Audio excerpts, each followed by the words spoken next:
রবিবার জামুরিয়ার বিজাপুর মাঠ থেকে থানা মোড়ে বাইক র্যালি করে কেন্দ্রীয় সরকারের বিভিন্ন নীতি সহ কেন্দ্রীয় সরকারের পেট্রোল ও ডিজেলের অস্বাভাবিক মূল্য বৃদ্ধির প্রতিবাদের আওয়াজ তুলে জামুরিয়া তৃণমূলের যুব কংগ্রেস।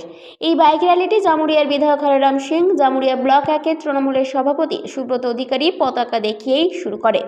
তৃণমূলের জামুরিয়া যুব ব্লক সভাপতি মৃদুল চক্রবর্তী এবং তৃণমূল যুব নেতা প্রেমপাল সিংয়ের নেতৃত্বে এই বাইক র্যালির আয়োজন করা হয়।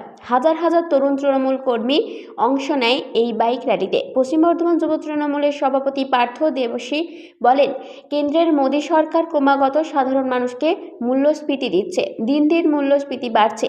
পেট্রোল ডিজেলের দাম বাড়ানো হচ্ছে। প্রতিটি জিনিসেই দামি হচ্ছে। সাধারণ মানুষ উদ্বিগ্ন হচ্ছে। চাকরি বন্ধ হয়ে যাচ্ছে। আর তাই এদিন এই বাইক মিছিল।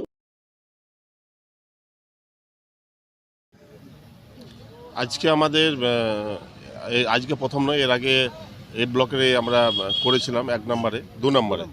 তো পুরো পশ্চিম বর্ধমান জুড়ে আমাদের প্রতিটি এলাকায় এর আগে সাইকেল র্যালি হয়েছে পেট্রোল ডিজেলে মূল্যবৃদ্ধির প্রতিবাদে, এবং তারপরে বাইক র্যালি।